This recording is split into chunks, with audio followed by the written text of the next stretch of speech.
Elon Musk thought he was fighting a lawsuit until Karoline Leavitt uncovered the truth, a bribe judge, a rigged trial, and a scandal that shook the legal system. It started as just another day in court. The kind where suits fill the benches, lawyers whisper and hush tones, and a judge presides with an Arab authority that commands the room. But something was off. Elon Musk sat at the defendant's table, his fingers drumming idly against the polished wood. The case against him wasn't just another lawsuit. It was a high-stakes corporate war disguised as a legal battle. His opponents, a powerful group of investors with deep political ties, were accusing him of fraudulent business practices. It was absurd the allegations were flimsy at best. But Musk had seen enough of the world to know that logic didn't always win in a courtroom. He glanced at his lead attorney, Russell Greer, a no-nonsense trial lawyer with a reputation for dismantling weak cases. Greer was confident, at least. At first, but then came the first red flag objection.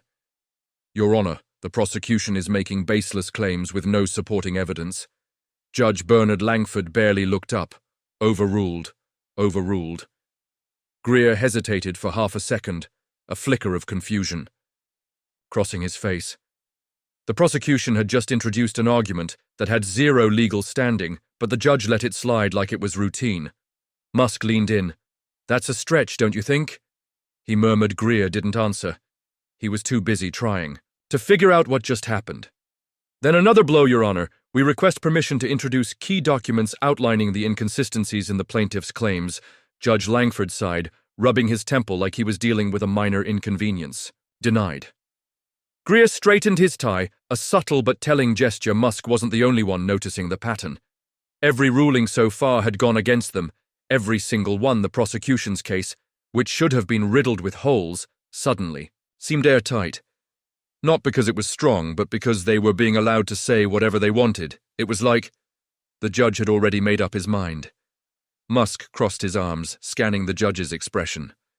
Langford was composed, neutral too. Neutral. He wasn't reacting, wasn't engaging, wasn't even pretending to be interested in fairness. The next few hours only made things worse whenever Greer tried to push back. Langford shut him down. Whenever the prosecution introduced shaky evidence, it was accepted without question. Witnesses favorable to Musk were dismissed as irrelevant. The kind of rulings that weren't just bad luck, they were deliberated by midday recess. The tension in the air was thick. Musk and Greer sat in a quiet corner of the courthouse cafeteria, neither touching their food. This isn't just bias, Greer said finally, his voice low. This is something, because Musk already knew he dealt with competitors willing to play dirty before, but this was something bigger. Someone wanted him to lose badly. The problem was, he had no proof for now, but someone else was already digging for it. Karoline Leavitt wasn't the kind of journalist who took things at face value. She built her career on exposing power plays, corporate corruption, and backdoor deals that never made it to the front pages, and something about Musk's case felt off. She had been watching the trial from the beginning, tuning in like everyone else, but the more she listened, the less sense it made. Musk's legal team was airtight. His attorneys weren't the kind of missed details, yet every time they made a move, it got shut down before it could gain traction. That wasn't just bad lawyering. That was interference. She dug in. Leavitt started with Judge Bernard Langford on paper. His record was clean, too clean. A well-respected federal judge with no history of controversy, no past rulings that hinted at bias. He was the kind of official people assumed was beyond reproach, but in her experience, squeaky. Clean records usually meant someone had scrubbed them. She pulled financial records campaign donations, any connection to high-profile corporate figures at first. Nothing stood out. But then she found it, a trust fund, buried beneath layers of legal jargon. One of Langford's family trusts had received a series of anonymous deposits over the past 2 years. The money came in irregular waves, hundreds of thousands of dollars at a time, routed through offshore accounts that didn't lead back to any one person. That alone wasn't damning. Wealthy families had complicated finances, but the timing, that was the problem. One of the first major deposits landed weeks before Langford was assigned to Musk's case. Leavitt's gut tightened. That wasn't a coincidence. She expanded her search, tracing who stood to gain from Musk's downfall. The prosecution's lead attorney, Daniel Forsyth, had an interesting connection. He had worked as legal counsel for multiple energy companies, all of which had lobbied aggressively against Musk's ventures in solar energy and electric vehicles. It was all coming together. Someone wanted Musk out of the picture, someone powerful. But suspicions weren't proof. She needed something concrete. Emails, recorded conversations, anything that couldn't be ignored. That's when she got a tip. A former legal clerk who had worked in Langford's office for 2 years reached out under an encrypted email. The message was short: "You're looking in the right place. Langford doesn't make big rulings without outside approval. If you want the real story, check his travel records." Mexico, late 2023. He wasn't there for vacation. Leavitt's fingers flew across the keyboard. She ran Langford's official travel logs and cross-checked them against private jet charters from corporate accounts. And there it was, late 2020, a 3-day trip to Cancun, the same weekend that high-profile executives from Tesla's biggest competitors attended a private business retreat. Langford wasn't just there, he had been flown in on their dime. Her pulse pounded. This was it. Langford wasn't just biased, he was bought, but exposing it would require more than just documents it needed to go public in a way no one could ignore. Leavitt didn't waste time. The pieces were all there: financial trails, anonymous deposits off the books, meetings with executives who stood to gain from Musk's downfall. But in today's world, evidence wasn't enough. It had to hit hard. It had to be undeniable. She reached out to a trusted source in cybersecurity. Ethan Vaughn, a former DOJ analyst turned whistleblower.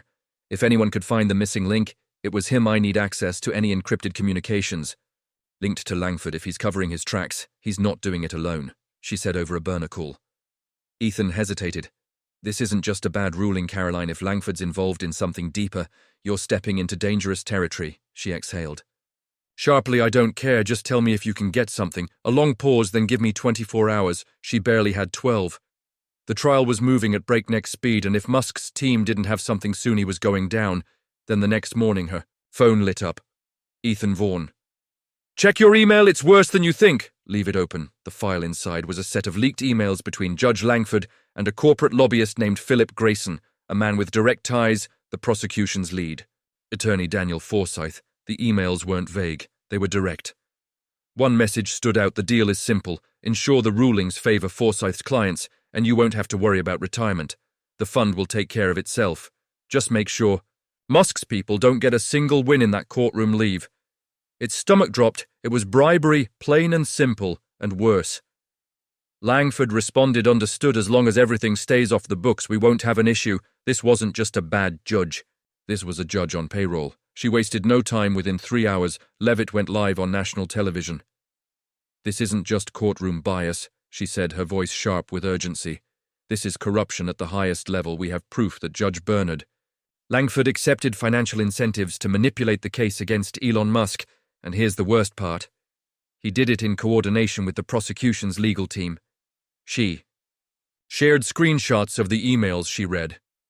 Excerpts on air. She outlined the offshore payments, the Mexico retreat, the corporate ties.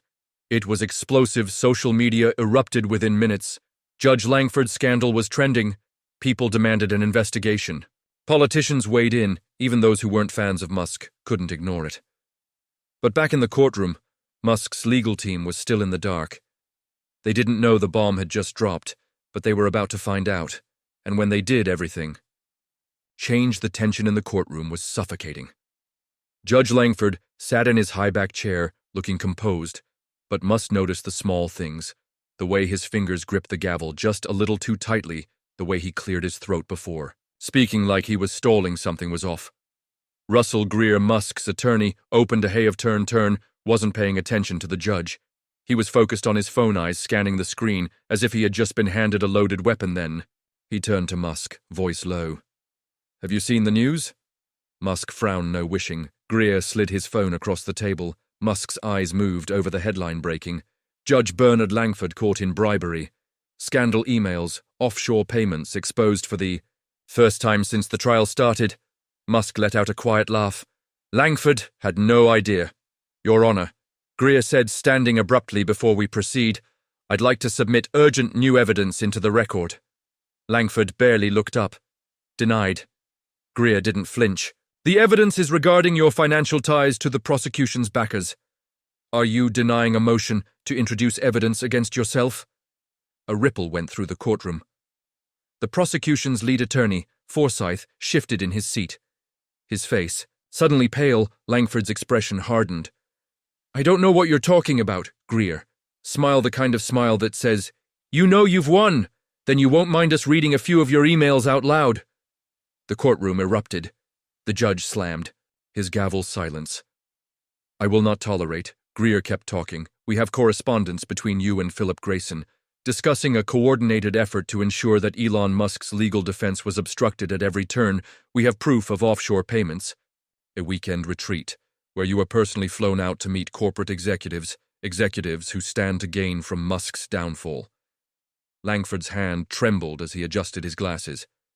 This is absurd, he said, voice quieter now. Greer wasn't finished. He reached into his briefcase, pulled out printed copies of the leaked emails, and handed them to the court clerk. We'll let the record decide what's absurd. Murmurs swallowed the room. Musk leaned back in his chair, watching as the judge's neutral facade crumbled. And then the doors at the back of the courtroom burst open. A woman in a navy blazer strode in her presence. Commanding the room fell silent. It was a federal investigator. The judge looked at her like he had just seen a ghost. Judge Langford, she said, voice. Even we need to speak with you immediately. Langford's mouth opened, then shut for the first time since the trial started. He was the one who had run out of moves, but the fallout had only just begun. The courtroom held its breath. Judge Bernard Langford sat still, his hand tightening around the gavel, but for the first time since the trial began, he looked lost. His jaw clenched, his face drained of color. He wasn't just facing an uncomfortable moment. He was staring at the rapid, uncontrollable collapse of everything he had built. The federal investigator didn't move from her spot, didn't raise her voice. She didn't have to. The weight of her words had already taken the air out of the room, Judge Langford. She repeated her voice even. But, unforgiving, stepped down from the bench. As of this moment, you are under federal investigation for judicial misconduct, bribery and obstruction of justice. A wave of sharp whispers broke out in the gallery, the sound of shuffled papers of people shifting in their seats of attorneys, leaning toward each other, murmuring no one ever saw. Something like this happened in real time. Langford inhaled deeply, but his breath was unsteady. He straightened his back and forced a scowl. This is highly irregular, he said. Voice low but laced with panic. I am still presiding over an active case. The investigator tilted her head, slightly unimpressed. Not anymore. Silence! Langford knew it. Forsyth knew it. Everyone in that courtroom knew it. It was over. Musk leaned back, folding his arms. He didn't smile. He wasn't that kind of person, but the satisfaction in his eyes was impossible to miss. The game had played out, and the side that thought it controlled the board had just been checkmated. Forsyth, the prosecution's lead attorney, suddenly jumped to his feet. Your Honor, this is completely inappropriate. There is no reason to believe the investigator turned her gaze toward him, flipping open a small notepad. Mr. Forsyth, your name has come up in connection with this case as well. His mouth snaps shut. We'll be speaking with you next. She added the color. Drained from Forsyth's face, Langford still hadn't moved. His fingers hovered near the gavel, but he didn't touch it. He couldn't.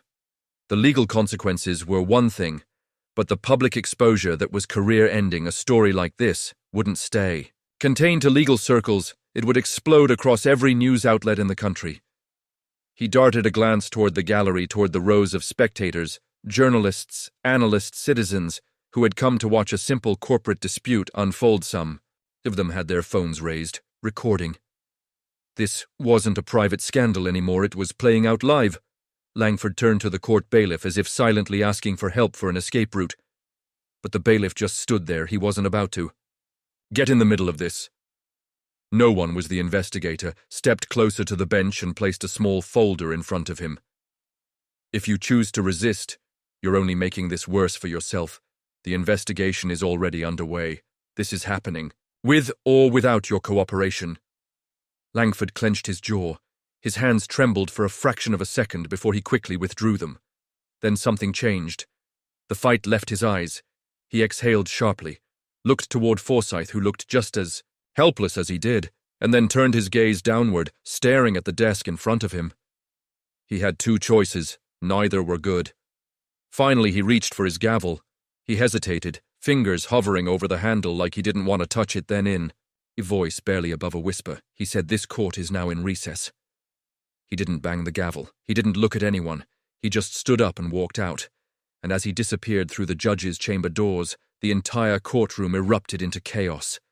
But the fallout was just beginning the moment the judge disappeared behind the heavy chamber doors. The courtroom exploded. Attorneys whispered frantically. Spectators stood. Phones raised, capturing every second. Some shouted questions. Is the case dismissed? What happens next? But there were no answers. Even the court officers seemed uncertain of what to do. Russell Greer exhaled sharply, turning the Musk. "We just witnessed a sitting judge abandoned his own bench in the middle of a trial." Musk raised an eyebrow. "Yeah, that doesn't happen often. But Forsyth, the prosecution's lead attorney, wasn't about to let things slip away that easily. He slammed his hands on his table, standing so abruptly that his chair scraped loudly against the floor. "This changes nothing." He barked, his voice cracking with desperation. "This trial is still active. The prosecution." "The prosecution," Greer interrupted smoothly, "was built on fraud." He gestured toward the court clerk. "This entire case was manipulated from day one, and now that the judge pulling the strings is gone, you're just a man standing in the rubble of your own lies." Musk almost smiled. Forsyth's jaw twitched. His face was red, beads of sweat forming at his temple. He looked like he wanted to scream, but he had nowhere to direct his anger. The entire courtroom was against him now. Then, before he could say another word, the court bailiff stepped forward. "Mr. Forsyth," he said, voice firm, "you're being asked to remain in the courthouse for questioning." Forsyth's mouth snapped shut in that moment. He knew it was over, must turn back to Greer. "So what happens next?" Greer exhaled through his nose, a mess that was an understatement. Within 24 hours, Judge Langford's name was plastered. Across every major news outlet in the country, the headlines were brutal. "Judge caught in bribery, scandal, corporate ties unraveled. FBI opens investigation in the Musk trial, corruption, judicial system in crisis. Who else is compromised?" Langford didn't speak to the press. He had gone dark, reportedly seeking legal counsel of his own. Forsyth, on the other hand, tried to save himself, issuing a statement insisting that he had no direct involvement in the bribery scheme. No one bought it, because then another bombshell dropped. Karoline Leavitt, who had set this entire collapse in motion, published another report this time. It wasn't just about Langford. It was about an entire network of judicial and corporate corruption. Langford wasn't the only judge on the payroll. There were others. Forsyth wasn't just a lawyer. He was a fixer, a key player in ensuring certain verdicts when a specific way. The system wasn't just flawed. Side being him, it had been rigged for years. Public outrage was immediate. Protests erupted. Politicians were forced to take a stance. The Department of Justice announced a full-scale investigation into judicial corruption, one of the largest in modern history, and Musk walked away from the case completely. Free, the lawsuit collapsed. Along with any credibility his accusers had, his reputation already built on defying powerful interest only grew stronger. A week later, in a rare moment, he publicly thanked Leavitt for exposing what no one else could. "This wasn't just about me," he said in an interview. "This was about something bigger. The people who rig the system assume no one will ever fight back. Karoline proved them wrong. And that was the lesson in all of this. Corruption thrives in the dark. It depends on silence, on fear, on people looking the other way. But when you shine a light on it, when you refuse to back down, it crumbles. The truth isn't always convenient, it's not always easy, but it's always worth fighting for. And that's exactly what they did. If you believe in exposing the truth and holding power accountable, don't just watch, speak up. Share the story, subscribe for more, and never stop asking questions, because the more we look, the more we find, and the truth always matters.